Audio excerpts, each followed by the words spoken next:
Hello friends, मैं कुणाल आप सबका स्वागत करता हूं। इस वीडियो में हम डिस्कस करेंगे क्लास 6 साइंस विज्ञान का चैप्टर 8। तो आइए लेट्स स्टार्ट करेंगे chapter 8 body movements. First point, the human skeleton, मानव कंकाल। It is made up of bones, joints and cartilage. Friends, हमारे शरीर का जो कंकाल होता है, मतलब हमारे शरीर का ढांचा, जैसा कि आप फोटो में देख सकते हैं, ये हमारे शरीर का ढांचा 3 चीजों से बना होता है, हड्डियों से, ज्वाइंट्स से। फ्रेंड्स, ज्वाइंट्स वो जगह होती है जहाँ पे 2 हड्डियां मिलती हैं, जैसे कि हमारी कोहनी, घुटने, गर्दन एक्सेट्रा। और कार्टिलेज। फ्रेंड्स, कार्टिलेज जैसे कि हमारे कान का ऊपर वाला हिस्सा होता है, ये कार्टिलेज से बना हुआ है।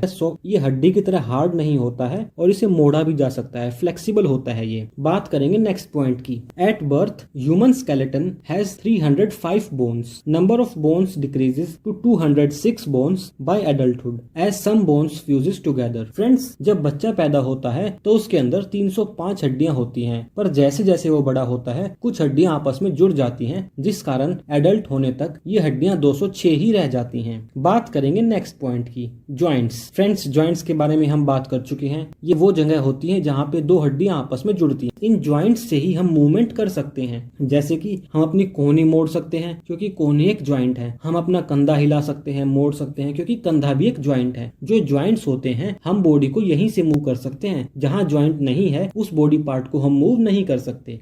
आइए ज्वाइंट्स की डेफिनेशन रीड करते हैं।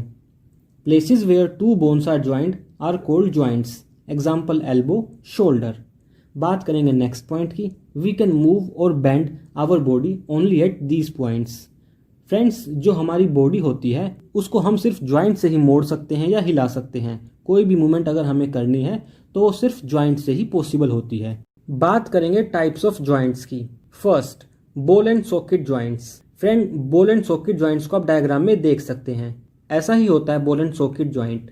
इसमें एक हड्डी के कोने पे गड्ढा होता है, कटोरी जैसा गड्ढा, और दूसरी हड्डी का कोना बिल्कुल गोल होता है और ये दोनों आपस में जुड़ जाते हैं। इस टाइप का ज्वाइंट हर तरफ मूवमेंट अलाउ करता है। जैसे कि हमारा कंधा है, जो हमारा कंधा होता है ये भी एक बॉल एंड सॉकेट ज्वाइंट है। इस ज्वाइंट में हम कंधे को पूरा हिला सकते हैं, पूरा गोल राउंड सर्कल ले सकते हैं। इसी टाइप के ज्वाइंट को कहते हैं बॉल एंड सॉकेट ज्वाइंट। आइए इसकी डेफिनेशन रीड करते हैं। The rounded end of one bone fits into the cavity of other bone. मतलब एक हड्डी का कोना गोल होता है और दूसरी हड्डी के कोने में गड्ढा होता है, ये आपस में जुड़ जाते हैं तो जो ज्वाइंट बनता है उसे कहते हैं बॉल एंड सॉकेट ज्वाइंट। इसका नेक्स्ट पॉइंट रीड करते हैं। Such a joint allows movement in all directions, that is complete round motion in both directions. Example shoulder joint. Friends, बात करेंगे सेकंड पॉइंट की, pivotal joint. In pivotal joint a cylindrical bone rotates in a ring.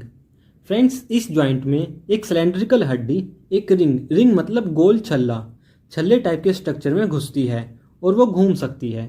जो इस type का joint होता है हमारी गर्दन में होता है। आप इसको डायग्राम में देख सकते हैं। आइए इसका एग्जाम्पल रीड करते हैं। The joint where our neck joints the head is a pivotal joints. Friends, जो हमारी नेक होती है ये एक पिविटल ज्वाइंट है। It allows us to bend our head forward and backward and turn the head to right और left. ये ज्वाइंट हमारी गर्दन को आगे झुका सकता है, पीछे झुका सकता है और लेफ्ट और राइट मोड़ने में भी हेल्प करता है। इसी टाइप के ज्वाइंट को पिविटल ज्वाइंट कहते हैं। बात करेंगे थर्ड, हिंग ज्वाइंट की। हिंग joints allow only back and fourth movement. Example knee, elbow. Friends, जो ये हिंग ज्वाइंट्स होते हैं ये सिर्फ आगे और पीछे की मूवमेंट अलाउ करते हैं। जैसे कि हमारी कोहनी, हमारा घुटना, ये सिर्फ आगे जा सकते हैं या पीछे आ सकते हैं। आपने हिंग ज्वाइंट का एक कॉमन सा एग्जांपल अपने घर में गेट में भी देखा होगा। जो आपके घर का गेट, दरवाज़ा होता है, ये सिर्फ आगे आता है, पीछे जाता है। ये भी एक हिंग ज्वाइंट होता है। दरवाज़ा भी एक हिंग ज्वाइंट है। हमारा घुटना, हमारी कोहनी, ये भी हिंग ज्वाइंट्स हैं। फ्रेंड्स, बात करेंगे फोर्थ पॉइंट की, fixed joints. At fixed joints bones are joint but bones can not move at these joints. Friends, fixed joints पे हड्डियां तो आपस में जुड़ती हैं लेकिन ये मूव नहीं कर सकती हैं। जैसे कि जो हमारा ऊपर वाला जबड़ा होता है, अपर जो, ये हमारी स्कल, हमारी खोपड़ी की हड्डी के साथ जुड़ा तो हुआ है लेकिन हम इसे मूव नहीं कर सकते। आपने भी ये चीज़ नोटिस की होगी, हम सिर्फ अपना नीचे वाला जबड़ा मूव कर सकते हैं, ऊपर वाला नहीं। ऐसे ज्वाइंट्स को फिक्स्ड ज्वाइंट्स कहा जाता है। Such joints are called fixed joints. Example, upper जो मतलब हमारा ऊपर वाला जबड़ा and rest of the head. ये जो हमारा ऊपर वाला जबड़ा है ये पूरी स्कल के साथ जहाँ पे जुड़ा हुआ है, ये एक जॉइंट तो है पर यहाँ पे हम मूवमेंट नहीं कर सकते कोई भी। बात करेंगे नेक्स्ट पॉइंट की, एक्सरेज। फ्रेंड्स, एक्सरे इमेजेस तो आप सबने कभी ना कभी देखी ही होंगी। आपके किसी फ्रेंड को या किसी रिलेटिव को कभी ना कभी कोई चोट लगी हो तो डॉक्टर काफ़ी बार एक्सरे प्रिस्क्राइब करता है। आइए इसकी डेफिनेशन रीड करते हैं। X-ray images are used to see shapes of bone in our body. X-ray images कैसे दिखती हैं आप फोटो में देख सकते हैं। बात करेंगे नेक्स्ट पॉइंट की, bones of the hand. Friends, हमारे हाथ में कौन कौन सी हड्डियां होती हैं ये सब आप डायग्राम में देख सकते हैं, आप इसका स्क्रीनशॉट ले लीजिए। बात करेंगे नेक्स्ट पॉइंट की, fifth, rib cage. Rib cage joints the chest bones and backbone together to form a box. Friends, rib cage आप डायग्राम में देख सकते हैं कैसा दिखता है। जो रिब केज होता है ये हमारी चेस्ट मतलब हमारी आगे वाली छाती की हड्डी को पीछे हमारी रीढ़ की हड्डी से जोड़ते हैं। ये रिब केज हमारी चेस्ट बोन्स को और पीछे बैकबोन को आपस में जोड़ते हैं। बात करेंगे नेक्स्ट पॉइंट की, there are 12 ribs on each side of chest. Friends, chest के लेफ्ट साइड में भी 12 और राइट साइड में भी 12 रिब्स होती हैं। बात करेंगे सिक्स्थ पॉइंट की, backbone. Starting from back of neck till lower back is our backbone. Friends, हमारी गर्दन के पीछे वाले हिस्से से लेके नीचे बिल्कुल लोअर बैक तक जो सॉलिड सी हड्डी होती है इसे कहते हैं बैकबोन। बात करेंगे नेक्स्ट पॉइंट की, backbone is made up of many small bones joint together known as vertebrae. Friends, जो हमारी बैकबोन होती है ये 33 छोटी छोटी हड्डियों को जोड़कर बनती है और ये 33 छोटी हड्डियों को हम कहते हैं वर्टिब्रेज। बात करेंगे नेक्स्ट पॉइंट की, rib cage is joined to these vertebrae. Friends, अभी हमने रिब केज में पढ़ा था कि रिब केज हमारी चेस्ट की हड्डी को पीछे बैकबोन से जोड़ता है, तो बैकबोन में वो रिब्स यहीं इन्हीं वर्टिब्रेज से जुड़ी होती हैं। फ्रेंड्स, ये बैकबोन दिखती कैसी है इसे आप देख सकते हैं, ये बैकबोन की एक एक्सरे इमेज है। बात करेंगे सेवंथ पॉइंट की, shoulder bones and hip bones. Hip bones को पेल्विक बोन्स भी कहा जाता है। फ्रेंड्स, शोल्डर बोन्स और हिप बोन्स कैसे दिखती हैं इनको आप डायग्राम में देख सकते हैं। इनमें और कुछ खास बात करने की है नहीं, तो आगे बढ़ते हैं। बात करेंगे 8th पॉइंट की, स्कल। फ्रेंड्स, स्कल मतलब खोपड़ी। Skull is made up of many small bones joint together by mainly fixed joints. Friends, जो हमारी स्कल होती है इसमें काफ़ी सारी छोटी छोटी हड्डियां होती हैं, लेकिन हम इनको मूव नहीं कर सकते हैं क्योंकि ये ज़्यादातर फिक्स्ड जॉइंट से जुड़ी होती है। एक लोअर जो ही है जिसे हम इजीली मूव कर सकते हैं, बाकी सब फिक्स्ड जॉइंट से जुड़ी होती हैं। बात करेंगे 9th पॉइंट की, cartilage. Cartilage are parts of skeleton that are not as hard as bones and this can be bent. Friends, cartilage हमारी बॉडी के स्केलेटन का, हमारे ढांचे का वो हिस्सा होते हैं जो कि हड्डियों जितने मजबूत नहीं होते हैं और इनको मोड़ा भी जा सकता है। जैसे कि हमारे कान का ऊपर वाला हिस्सा ये फ्लेक्सिबल है और हड्डियों जितना मजबूत भी नहीं है। यही एग्जाम्पल है कार्टिलेज का, अपर पार्ट ऑफ ईयर। बात करेंगे नेक्स्ट पॉइंट की, cartilage are made up of elastic tissues. जो एक कार्टिलेज होते हैं ये इलास्टिक टिश्यूज के बने होते हैं। फ्रेंड्स, इलास्टिक मतलब जिसे थोड़ा मोड़ा जा सके और मोड़ने के बाद वो वापस अपनी पहले वाली पोजीशन में आ जाए।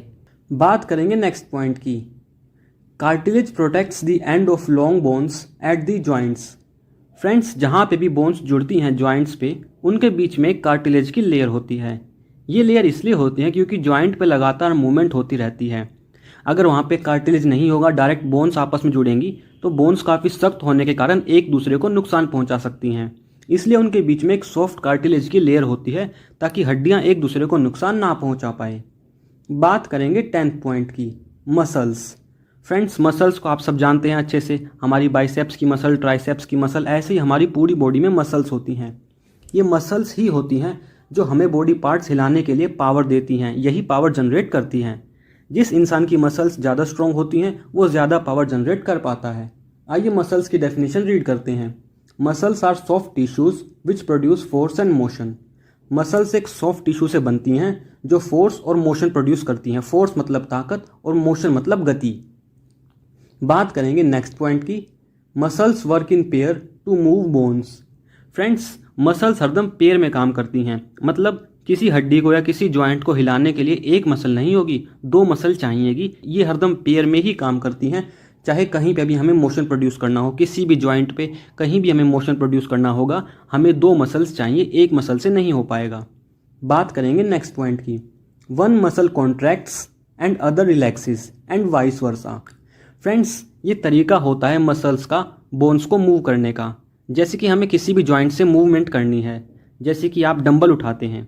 डंबल उठाते हैं, जब आप डंबल को ऊपर लेके आएंगे तो आपके बाइसेप्स की मसल टाइट हो जाती है, छोटी हो जाती है और मोटी हो जाती है। बाइसेप्स की मसल ने डंबल को ऊपर खींचा। बाइसेप्स की मसल डंबल को सिर्फ ऊपर खींच सकती है, वापस नीचे नहीं भेज सकती। वापस आपको नीचे भेजने के लिए नीचे की जो ट्राइसेप्स की मसल होती है उसको वर्क करना पड़ेगा। वो डंबल को फिर अपनी तरफ नीचे की तरफ खींचेगी और फिर ट्राइसेप्स की मसल टाइट हो जाएगी। ये वर्किंग आप डायग्राम में देख सकते हैं, तब आपको अच्छे से समझ आएगी। ऐसे ही हर मसल वर्क करती है। एक मसल सिर्फ किसी भी जॉइंट की बोन को अपनी तरफ खींच सकती है, मतलब सिर्फ पुल कर सकती है, पुश नहीं कर सकती। पुश करने के लिए उसके नीचे की तरफ या उसकी अपोजिट साइड में एक और मसल चाहिए होती है, वो उसको दूसरी डायरेक्शन में पुल करेगी और ये वाली मसल उसको पहली डायरेक्शन में पुल करेगी। ऐसे ही दो मसल्स एक साथ काम करती हैं। पहले एक मसल पुल करेगी, फिर दूसरी मसल पुल करेगी और ये ऊपर नीचे करके उस किसी भी जॉइंट के किसी भी पार्ट को मूव करती हैं। बात करेंगे नेक्स्ट पॉइंट की। When contracted. फ्रेंड्स, कॉन्ट्रैक्टेड का मतलब होता है मसल्स जब अपनी तरफ खींच लेती हैं किसी चीज़ को तो मसल्स छोटी हो जाती हैं, सिकुड़ जाती हैं, उसे कहते हैं contracted form. The muscles becomes shorter, stiffer and thicker and pulls the bone. मतलब जब मसल्स सिकुड़ती हैं तो वो छोटी हो जाती हैं, टाइट हो जाती हैं, मोटी हो जाती हैं और चीज़ को अपनी तरफ खींच लेती हैं। जब भी कोई मसल सिकुड़ेगी तो वो चीज़ को अपनी तरफ खींचेगी, पुल करती है, और जब वो पुल करती है तो मसल छोटी हो जाती है, टाइट हो जाती है और मोटी हो जाती है। बात करेंगे नेक्स्ट पॉइंट की। One muscle can pull, it can not push, thus two muscles have to work together to move a bone. एक मसल सिर्फ पुल कर सकती है, मतलब अपनी तरफ खींच सकती है, को धक्का नहीं दे सकती, पुश नहीं कर सकती। इसलिए दो मसल्स को एक साथ काम करना पड़ता है किसी भी जॉइंट को मूव करने के लिए, ताकि दोनों मसल्स उसको दोनों डायरेक्शंस में मूव कर सकें। बात करेंगे 11th पॉइंट की। गेट ऑफ एनिमल्स, जानवरों की चाल। First point, earthworm. Body of an earthworm is made up of many small rings. Friends, earthworm मतलब केचुआ, आप सबने देखा ही होगा। इसकी बॉडी बहुत सारे गोल गोल छल्ले टाइप की मसल्स की बनी होती है, जैसा कि आप डायग्राम में देख सकते हैं। बात करेंगे नेक्स्ट पॉइंट की। Earthworm does not have bones, it has muscles which help to extend and shorten the body. Friends, earthworm केचुए के अंदर कोई भी हड्डी नहीं होती है, इसके अंदर सिर्फ एक छल्ले के आकार की मसल्स होती हैं जो उसको उसका शरीर लंबा करने में और छोटा करने में मदद करती हैं। केचुआ चलता भी ऐसे ही है, अपने शरीर को लंबा करता है, छोटा करता है। ये कैसे चलता है, आइए इसके बारे में पढ़ते हैं। Next point, earthworm first moves the front part of body keeping the rear part of the body fixed on the ground. Friends, earthworm सबसे पहले क्या करेगा, वो अपने सिर्फ हेड को, जो उसका आगे वाला पार्ट है, उसको आगे की तरफ लेके जाएगा, लंबा करेगा अपने शरीर को, पीछे वाले पार्ट को नहीं हिलाएगा, सिर्फ अपने शरीर को लंबा करेगा और अपने हेड को, अपने सर को आगे लेके जाएगा। फिर वो आगे जाने के बाद अपने सर को फिक्स कर लेगा और फिर पीछे से अपनी बॉडी को छोटा करेगा, जिस कारण से उसकी पीछे वाली बॉडी भी आगे आ जाएगी। तो वो ऐसे ही मूवमेंट करता है, पहले अपना सर आगे लेके जाएगा, उसकी बॉडी लंबी होगी, फिर सर को फिक्स कर लेगा, फिर अपने शरीर को छोटा करेगा, जिस कारण पीछे वाला पार्ट भी उसका आगे आ जाएगा। ये कैसे होता है, आप इसे डायग्राम में देख सकते हैं। फ्रेंड्स, बात करेंगे नेक्स्ट पॉइंट की। The earthworm fixes the front part of the body and shortens the body and pulls the rear part forward. Friends, ये पॉइंट भी हम समझ चुके हैं। बात करते हैं नेक्स्ट पॉइंट की। Earthworm moves by alternative extension and contraction of body. Friends, ये अर्थवॉर्म की चाल होती है। अल्टरनेट का मतलब होता है एक बार एक चीज़, दूसरी बार दूसरी चीज़। तो जो अर्थवॉर्म होता है वो अल्टरनेटिवली दो चीज़ करता है, एक्सटेंशन और कॉन्ट्रैक्शन। एक्सटेंशन मतलब अपनी बॉडी को लंबा करता है और कॉन्ट्रैक्शन मतलब अपनी बॉडी को सिकुड़ता है, छोटा करता है। तो इसी कारण अर्थवॉर्म चल पाता है, पहले अपनी बॉडी को लंबा करेगा फिर छोटा करेगा, और इसी तरह अर्थवॉर्म एक जगह से दूसरी जगह मूव करता है। बात करेंगे नेक्स्ट पॉइंट की। Earthworm fixes it's front end rear body on ground with the help of tiny bristles, hair-like structures and projecting out. Friends, जो अर्थवॉर्म होता है केचुआ, उसके नीचे कुछ छोटे छोटे बाल टाइप का स्ट्रक्चर होता है। इन बालों को ब्रिस्टल्स कहते हैं। इन्हीं के ज़रिए वो ज़मीन पर अपने आप को फिक्स कर पाता है। जब उसको फ्रंट पार्ट फिक्स करना होता है तब भी इनके ज़रिए करता है, और जब अपना बैक पार्ट फिक्स करना होता है जब भी इनके ज़रिए करता है। बात करेंगे नेक्स्ट पॉइंट की। A earthworm has many bristles under its body connected with its muscles. जो अर्थवॉर्म होता है उसकी बॉडी के निचले भाग पे ये ब्रिस्टल्स होते हैं, बाल जैसे स्ट्रक्चर्स, और ये उसकी मसल से अटैच होते हैं। फ्रेंड्स, बात करेंगे 12th पॉइंट की, स्नेल। जैसा कि आप डायग्राम में देख सकते हैं, स्नेल के पीछे एक गोल सा स्ट्रक्चर होता है, इसे शेल कहते हैं। ये स्नेल का स्केलेटन होता है, आउटर स्केलेटन। जैसे हमारी बॉडी में इनर स्केलेटन होता है, अंदर की तरफ होता है, स्नेल का स्केलेटन ऐसा नहीं होता है। स्नेल की बॉडी के अंदर कोई स्केलेटन नहीं होता है, बाहर की तरफ होता है, और उसे हम शेल कहते हैं। आइए स्नेल का फर्स्ट पॉइंट रीड करते हैं। A snail carries a rounded structure on its back known as shell and it is the outer skeleton of snail. Snail की बॉडी के ऊपर एक गोल सा स्ट्रक्चर होता है जिसे हम शेल कहते हैं, ये उसका आउटर स्केलेटन होता है। रीड करेंगे next point. When snail moves, a thick structure and head comes out of shell and this thick structure is foot of snail. Friends, जब स्नेल चलता है तो स्नेल के शेल से उसका मुंह और एक मोटा सा स्ट्रक्चर बाहर आता है, ये उसका पैर होता है। इसी पैर के जरिए स्नेल चलता है। आइए नेक्स्ट पॉइंट रीड करते हैं। Snail moves with the help of its muscular foot. Friends, जो स्नेल का फुट होता है ये मसल होती है स्नेल की, और ये इसी के कारण चलता है। बात करेंगे 13th पॉइंट की, कॉकरोचेस। फ्रेंड्स, कॉकरोचेस तो आप सबने देखे ही होंगे। आइए इनके बारे में पढ़ते हैं। First point, the body and legs of cockroaches have hard covering known as outer skeleton. Friends, cockroach भी बाहर की तरफ से हार्ड होता है, क्योंकि कॉकरोच का स्केलेटन भी बाहर होता है, स्नेल की तरह, हमारी तरह अंदर नहीं होता है। कॉकरोच का स्केलेटन भी बाहर होता है, इसी कारण से कॉकरोच का आउटर स्ट्रक्चर, बाहर का स्ट्रक्चर थोड़ा सख्त, हार्ड होता है। बात करेंगे नेक्स्ट पॉइंट की, cockroaches walk, climb and fly. Friends, cockroaches चल भी सकते हैं, दीवार पे चढ़ भी सकते हैं और उड़ भी सकते हैं। बात करेंगे नेक्स्ट पॉइंट की, cockroaches have 3 pair of legs and 2 pair of wings connected with muscles of its breast behind the head. Friends, जो कॉकरोच होते हैं इनके 3 पेयर होते हैं लेग्स के, 3 पेयर मतलब 6 लेग्स, और 2 पेयर होते हैं विंग्स के, 2 पेयर मतलब 4 पंख, और ये उसकी मसल से जुड़े होते हैं, उसके सर से थोड़ा सा पीछे उसकी चेस्ट के पास जुड़े होते हैं। बात करेंगे नेक्स्ट पॉइंट की, cockroaches have different muscles for walking and flying. Cockroach की बॉडी में अलग अलग मसल्स होती हैं, चलने के लिए अलग जिससे वो पैर हिलाता है, और उड़ने के लिए अलग जिससे वो अपने पंख हिलाता है। बात करेंगे 14th पॉइंट की, बर्ड्स। फ्रेंड्स, बर्ड्स आप रोज देखते ही होंगे, आइए इनके बारे में बात करते हैं। Birds have hollow and light bones and strong muscles which help them to fly. Friends, जो पक्षियों की हड्डियां होती हैं ये अंदर से खोखली होती हैं, जिस कारण इनका वजन काफ़ी कम होता है और वो आसानी से उड़ पाती हैं, और इनके जो पंख होते हैं वो काफ़ी मजबूत होते हैं। तो हल्के शरीर और मजबूत पंखों के कारण पक्षी आराम से उड़ पाते हैं। बात करेंगे नेक्स्ट पॉइंट की, forelimbs of birds are modified as wings. Friends, forelimbs जैसे हमारे आगे के शरीर में हाथ होते हैं, ये हमारे फोरलिम्स हैं, लेकिन पक्षियों के जो हाथ फोरलिम्स होते हैं ये मॉडिफाई मतलब बदल चुके हैं धीरे धीरे पंखों में। तो बर्ड्स में आगे वाले हाथों की जगह पंख होते हैं। बात करेंगे 15th पॉइंट की, फिश, मछली। The head and tail of fish are smaller, taper than middle body, this shape is called streamlined.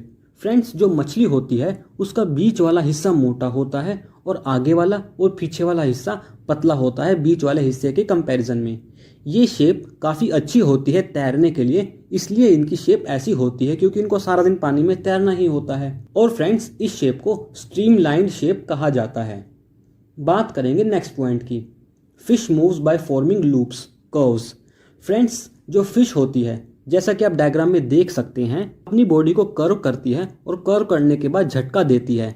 इस कर्व करने को ही लूप बनाना कहते हैं। ऐसे कर्व करके झटका देती है और फिर उसके कारण वो आगे जाती है। जो फिश होती है वो ऐसे कर्व मतलब लूप्स बना बना के आगे की तरफ मूव करती है। फ्रेंड्स, बात करेंगे 16th पॉइंट की, snakes have a long backbone and many tiny muscles. Friends, snake भी आप लोगों ने देखा होगा, एक पतला सा लंबा सा जानवर होता है ये, जो स्नेक होता है इसकी काफ़ी लंबी बैकबोन होती है। जितनी लंबी आपको स्नेक की लेंथ दिखती है ना, ऑलमोस्ट उतनी ही लंबी उसकी बैकबोन होती है पूरे शरीर में। और बैकबोन के साथ साथ काफ़ी सारी छोटी छोटी मसल्स भी होती हैं स्नेक में। स्नेक को आप डायग्राम में देख भी सकते हैं। फ्रेंड्स, ये स्नेक भी ऐसे काफ़ी सारे लूप्स मतलब काफ़ी सारे कर्व्स बना के रहता है। ये कर्व्स बिल्कुल मछली वाला ही काम करते हैं कि ये हर एक कर्व से झटका देता है अपने आप को। मतलब पहले कर्व बनाया और फिर कर्व को सीधा करने की कोशिश करता है, जिससे कि उसकी बॉडी को आगे की तरफ जर्क झटका लगता है और इसी से आगे मूव करता है। इसकी बॉडी में जितने सारे कर्व्स होते हैं, हर कर्व से थोड़ा थोड़ा झटका लगता है, जिसके कारण स्नेक काफ़ी जल्दी आगे की तरफ मूव कर पाता है। आइए स्नेक का नेक्स्ट पॉइंट पढ़ते हैं। A snake's body curves into many loops. इसमें काफ़ी सारे लूप्स मतलब काफ़ी सारे कर्व्स होते हैं।